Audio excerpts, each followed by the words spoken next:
And a very good evening to you and a warm welcome to the turning point for IT in Sri Lanka. As it's election time, most of the parties and guests, their representatives who've turned up here on this program have been forced to speak about one matter that is at the heart of people's concern, which is, of course, the state of the economy. Badu Milavadi, that's usually what we've heard right throughout. And each of these parties who've come in there tell us that they can reduce the prices, they can make relief available to the public, but most of them usually struggle to tell us how they're going to make the shortfall. Because under the terms of our agreement with the IMF, it is critical that we have the right amount of revenue collected. That is due must be collected. And most of these people, when you push them and ask them for specific details, they usually tell you that the customs is one place where we can increase the revenue from. Recently, the Customs Department announced a record-breaking revenue collection of 1 trillion rupees, first time ever in the history of our country. To discuss this very aspect about the customs and the potential to increase revenue for the greater benefit of the people without raising any of the inputs, without raising from what is there in the pot. We have with us, unquestionably, one of the most senior customs officials ever to speak out quite openly. And he has joined us to discuss this very aspect in the national interest. He's right here with me this evening, Mr. Nagananda Korituaku. Thank you, Naga, for coming on the program. Thank you for inviting me for the program. It's a pleasure. It's a pleasure because I believe that I'm doing via ITN, so ITN is also doing its national duty. Because everybody, all these people, all these parties, small, large, beautiful, ugly, everyone, they're all talking about, if you push them and say, well, how are you going to give that tax break? How are you going to do this? How are you going to do that? They all invariably say customs. So it seems that customs is a major place for revenue coming into the country. Yeah. They just announced that they've collected a 1 trillion. So, Mr. Naga, how possible is it to increase this 1 trillion? That's one question. Another question. When you look at the size of our economy, small, whatever, but our economy, figures show you how much of imports have come. Then when you look at the revenue collection for customs, is there an anomaly? Are we collecting the right amount of dues to customs? Because that's the back way of checking, isn't it? Yeah. So I've put two questions to you. You answer. The major concern of all these political parties is how to raise the revenue. As you correctly said, the IM is very concerned about the methodology they apply. That is, without increasing the tax. Yeah. Whether it is possible to increase the revenue, and if it is possible, what kind of action should be taken. It is true, as you said, about a few days ago, government declared the Customs Department has collected over 1 trillion of public funds. But we should not forget the fact, without installing the rule of law, that's the most important aspect of it. Yeah. Because the top to bottom, the system has failed. Yeah. That includes the Customs Department. You can't find fault with the custom officers for the system failure. Responsibility has been taken by, from top to bottom, everybody. I can tell you with all facts and figures for us. How much more can the customs? Yeah, that's what I'm going to tell you. Now you said 1 trillion. No? Yeah. Provided we put things in order, we can double it. Double? Double the revenue, customs, inland revenue, excise. If you install the rule of law in the department, the Department of Customs, Inland Revenue and Excise, easily the government revenue can be doubled. That is this 1 trillion to 2 trillion? 2 trillion can be done, because this is through own experience, I tell Yes, you. I will give you a classic example, very clear example. Take something get me your pen for example. Take this item for example. I import this item Yeah. at the rate of $1 per unit. Okay? Because of the system failure, nobody declared the actual value. The custom charge levies on the value declared for the custom per ad valorem rate of duty. So I declare $1 and you declare 80 cents. Another fellow declares 60 cents. It goes down to 40, sometimes 30. So you can see $1 to 30 cents, that means you collect only 30% of the revenue. Right. So this fact has been proved in the court of law. Right. In many cases. Right. With actual information produced before the court of law. Importer's value, because this is the, as I said, I must emphasize the fact. Yeah. You can't find fault with the custom officers because there's a system failure. Okay. I declare that amount of, such a low value because the system provides. But Mr. Naga, when an importer Okay. Declares this Okay. to be 30, Okay. there is a department within your customs, I think it's called valuation department, Yes. who have a pretty good knowledge of how much this pen is actually, the market value of this pen. Absolutely. You can't be telling them lies. Just for the record, this pen was not imported. My son gave it to me because he works in the company that makes it. Okay? Right. But what I'm saying is, you can't go to customs and say this nice pen is worth 1 cent, which in whichever currency. Because the customs know it. It is like in the matter of those cars that were imported to Sri Lanka. There was a rate, a customs or internationally accepted rate of value for customs purposes. Yes. And we had one agent who was misdeclaring, under-declaring. That is an offense. That's an offense. You know the amount of course. It was 16 billion rupees. Yeah. It's crazy. Yeah. Right? I received a call from a very high official in government at the time that I wrote this article for the now defunct Sunday Leader. Yeah. And he said, what do you expect our people to do? To travel around in tuk-tuks? I said, no. Change the law then. Yes. Don't have the laws. Yeah. Let anyone bring anything they want to and not pay anything. Then there is no breakdown in law. Yeah. If you want them to pay the right duties, then implement the laws that you have. Absolutely. Not partially, not for one set of people because they're your chum-chums, your dancing partner, whoever. Doesn't matter. You can't have two sets of laws. So tell me, Ms. Naga, how do these people, you say that it's not the fault of the customs, but I say to you, there is a duty of care from the part of the customs. Say, no way, this is not 1 cent. I'm going to seize the whole thing and I'm going to charge you what I think is right. What I emphasize there, Yeah. Maharaj, why you declare 30%, 30 cents? Because the system has completely failed. Level of corruption. Are you saying that these people, Yeah. corruption, asks the importer to under-declare? Yes. Custom officers, they are corrupt because the system is corrupt. Right. The Because system we allows ask for them to the be corrupt. Yeah, you say that the people expect a system change. You know, the supreme law of the country says that everybody is equal before the law and entitled to equal protection before law, 12.1. Do you find such thing in practice? No. For example, motor cars. I think there are 5 or 6 people involved. Now the motor vehicle imports prohibited, you know that. Yes. There are 5, 6 people, I am not going to mention the names. No. They bring separately parts. Engine separately, the body separately, the chassis separately, and assemble here and pay only 30%. Yeah. Whereas the actual tax, you know, the motor vehicle diesel, 200%, 300% like that. So that's a direct revenue loss to the treasury, therefore to the people of Sri Lanka. Yes, billions.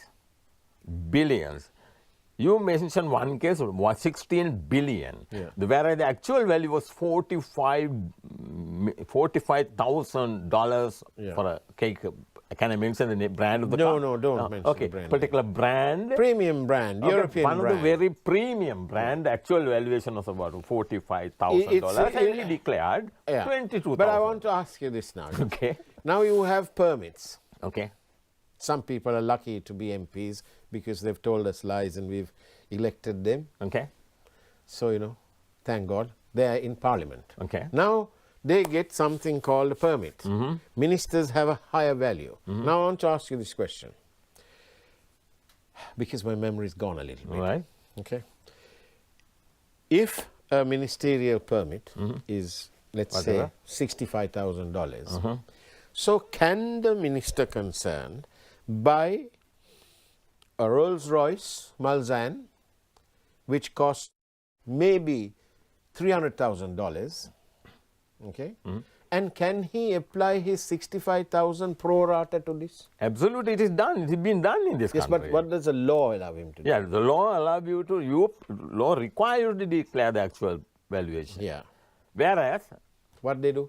They declare lower value. They say $65,000. The permit, the ceiling, the cap was $62,500. Yeah. And all these people, expensive cars, even from US. Yeah. And they declare the lower valuation. That particular car, they declare $45,000, $50,000 vehicle for $22,000, $20,000. And they defrauded 16 billion. And the MPs, I must make it very clear for the information of the viewers. There is no system called, there is no law to grant tax-free permits. Ah, yes. Now that's another. There is no law to grant tax-free permits to MPs.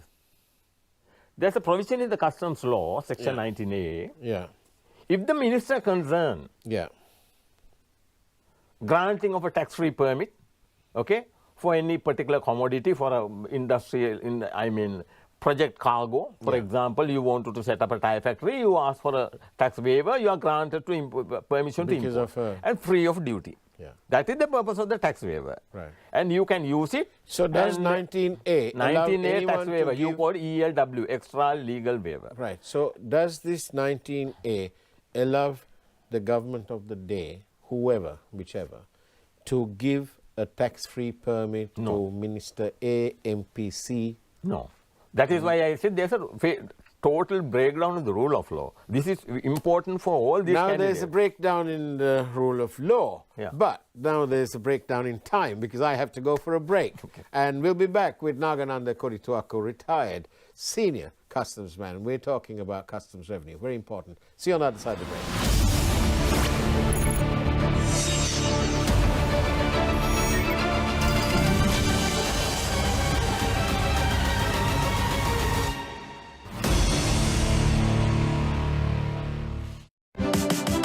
බුද්ධිමත් ඇගේ තීරණය Prima ස්ටෙලා. අපි හැමෝම කැමති සුසිනිත සමක් විෂ බීජ වලින් ආරක්ෂාවක් සහ නැවුම් සුවඳක් Dettol Skin Care.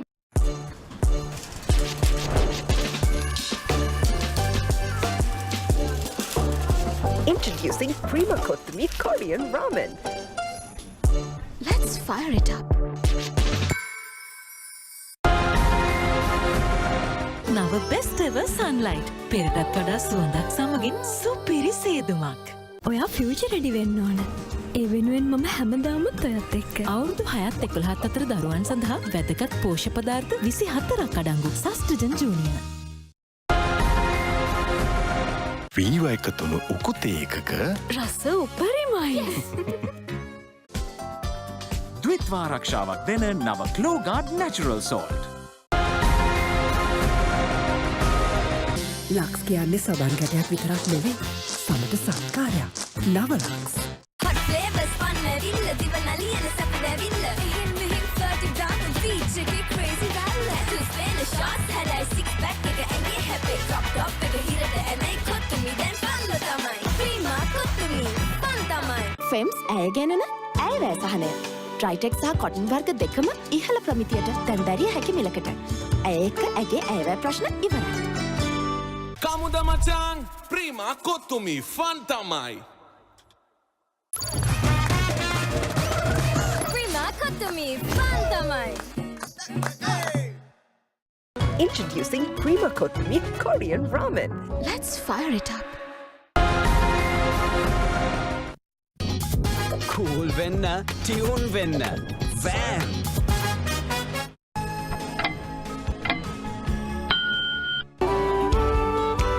ගුණ පරපුරක සහතිකය Anchor.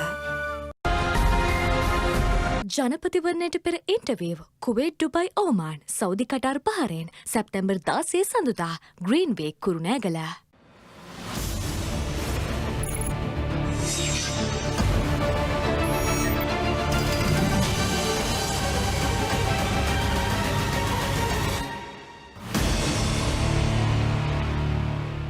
Welcome back to the turning point for IT in Sri Lanka. We're talking customs revenue, very important, because everybody is saying, all these candidates are saying, we will increase the revenue and then give relief to the people. But Mr. Naga, do you want to clarify my last question to you? If you have a permit worth $45,000 and you bring a car worth $60,000, are you allowed to use it pro rata? No. Law require, Yeah. the customs valuation law require Yeah. you to declare the actual valuation. If you make a false declaration, you are required to pay full duty. Say the value of the permit is $62,000, Yeah. and if you import a vehicle for $80,000 or whatever and declare $65,000 and wrong. you get caught, then you are required to pay full duty for the entire vehicle. Right. But That is even why if- in that particular case, Yeah. 1,725 that particular car vehicles Yes. were involved. Yeah. He has declared less than 50%. That is why the court made a declaration, made an order that the importer should take the full responsibility. So honestly, Mr. Naga, so it is, and we're back to this revenue collection for customs. Okay. Surely it's a crime Yeah. that Crime against the nation. against the nation, against the people. Why Absolutely. should, my point is this, why should a person who was selling, I met this person near Madampe 2-3 days ago. I've got it on tape, so anyone want to challenge this, I can show it. Why should that man who's selling around, he had about 15 durian fruits, about 30 mangosteens hanging there, and even if he sold all of them, he won't make his 3,000, 4,000 rupees a day. He won't. I asked him where he lives. Where is his home? He said, Pare. Pare. Gedara tinne Pare. So why should that man subsidize somebody who can buy, I don't know, let's say a Rolls Royce, let's say a Mercedes Maybach. I'm giving top names. Why should that man, in effect, subsidize this, whoever, businessman, entrepreneur, lottery winner, whoever? Why should that man subsidize this rich person's desire to travel around in a Mercedes Maybach, but doesn't want to pay the right amount of duty? Absolutely. This is the major concern of the right-thinking citizen in this country. Everybody knows this is a very important issue that we are going to address, that we address right now. Let us explain the average citizen, the way the average citizen also can understand. Yeah. I declare, as I said before, 30% value. Yeah. And you pay only 30% of the customs levy that is leviable on the product, commodity. And 70% is shared between the custom officer and the importer. Maybe 10% or whatever to the custom officer, whereas the 60% goes to the importer. Okay? And what happened at the end? Consumer won't get any benefit. Whatever the duty defrauded will be shared between the importer and the officer. Yeah. The consumer will have to bear the cost. At the end, at the market, they sell it, adding the duty element. You know, having a retired senior customs official in front of me, I'll be failing in my duty to ask you all the questions. Okay. And all the questions is, I'm dying to ask this.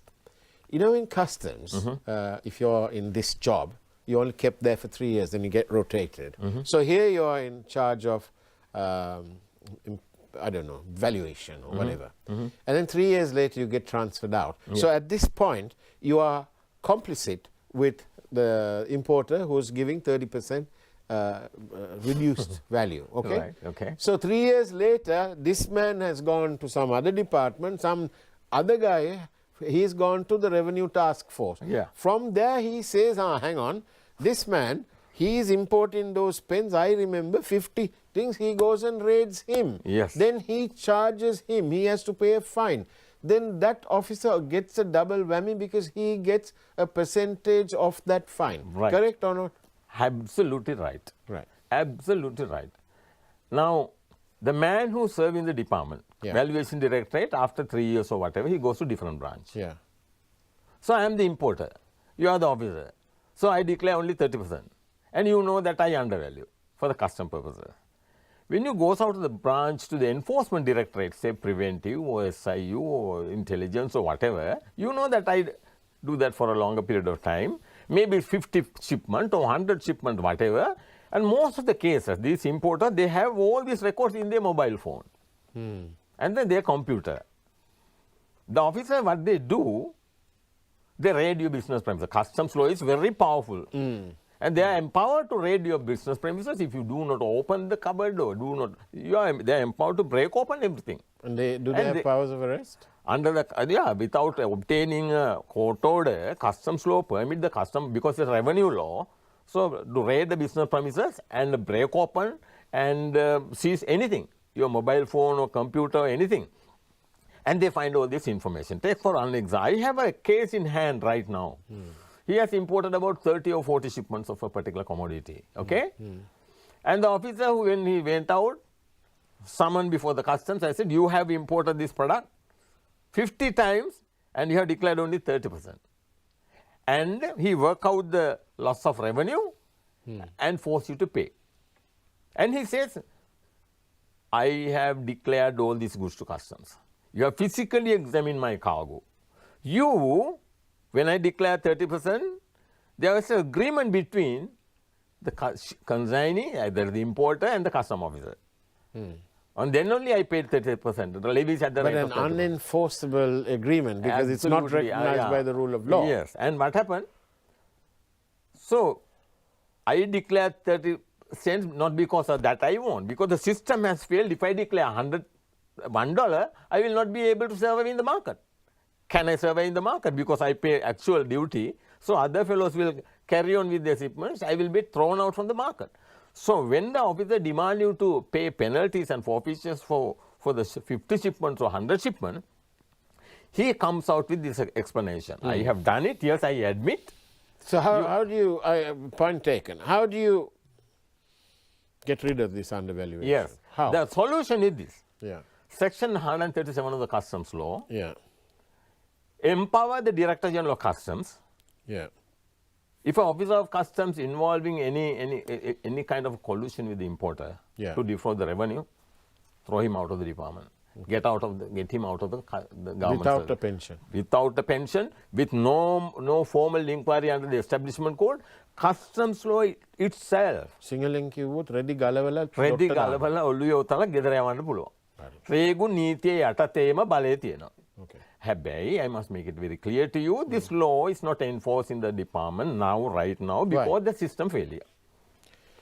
There's a system failure. Everybody asks for a system change. තවසරයක් සිංහලෙන් කිව්වොත් මල කෙලියක් නෙමේක.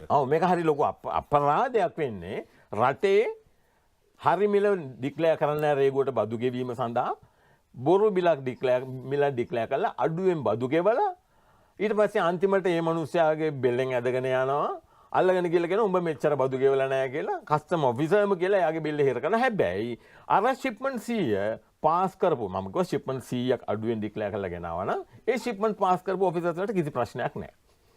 Okay? Custom officer find fault with the importer only.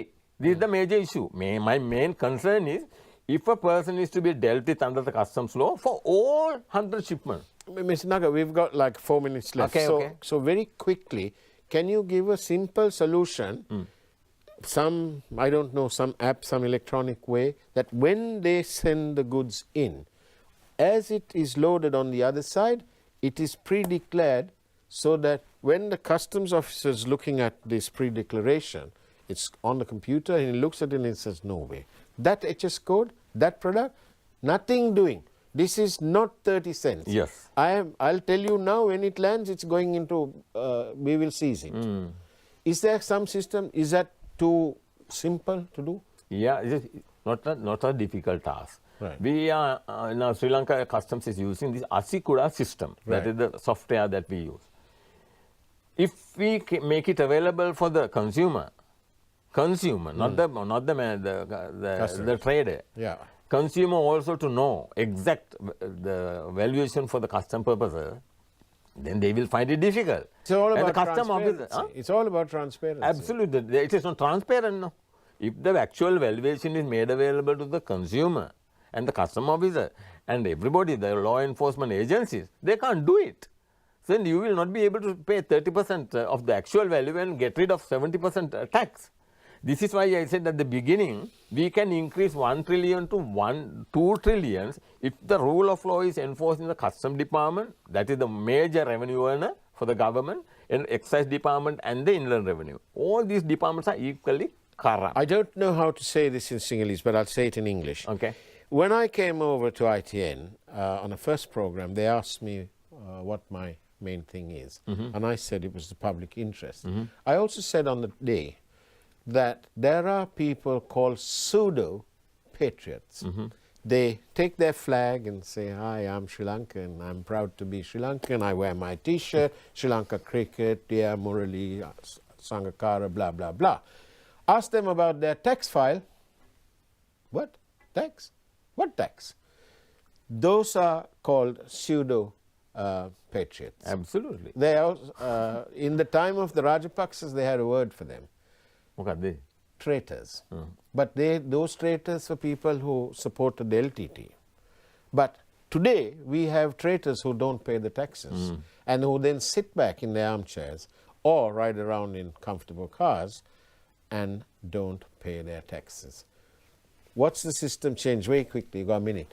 Because if the system is in place, compelling the people to pay right tax, okay, there has to be a foolproof system in place. So we need for all that. these departments. We need that. Yes. Excise department, take for example the legal profession. Do they pay tax? No. And the importer, do they pay tax? No. Because that is why we had that Araga layer. Because the people expected yes. What about doctors? Exactly. Doctors, lawyers and other professionals, okay, they never pay. You know that when you go for a surgery or whatever, you give the doctor's fee to his hand in cash. And only the consultation fee is paid to the hospital. So therefore, I am not trying to fault with the doctors and the other public officers and the other lawyers and everybody, because if the system is in place, foolproof system in place, what these candidates talk about, okay, you can put that into practice. Unfortunately for us, nobody wanted to restore the rule of law because that also will affect them. Nagananda Kodituaku, it's been an absolute pleasure talking to you. It's been an eye-opener. I don't know why, on more channels, but that's another story. And I think we all know the answer to that one. You and I do. But thank you for coming on ITN. We give you the voice that you need. That's the way it was on the Turning Point for ITN Sri Lanka. Thank you for watching. We've got important guests. We've got more important guests. But we are always here with a special guest for you, the people of Sri Lanka. Take care and bless you all.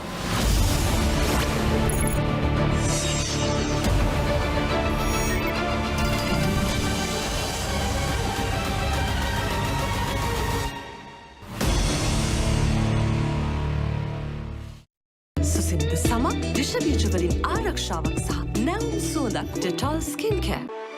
ශ්‍රී ලංකාවේ හොඳම web අඩවි සම්මානය පිදීම වෙනුවෙන් පැවැත් වූ bestweb.lk සම්මාන උළෙලේ හොඳම මාධ්‍ය ක්‍රීඩා සහ විනෝදාස්වාද වෙබ් අඩවිය උදෙසා රන් සම්මානය ස්වාධීන රූපවාහිනී මාධ්‍යජාලයේ itn.lk වෙබ් අඩවිය හිමි කරගත් වගයි.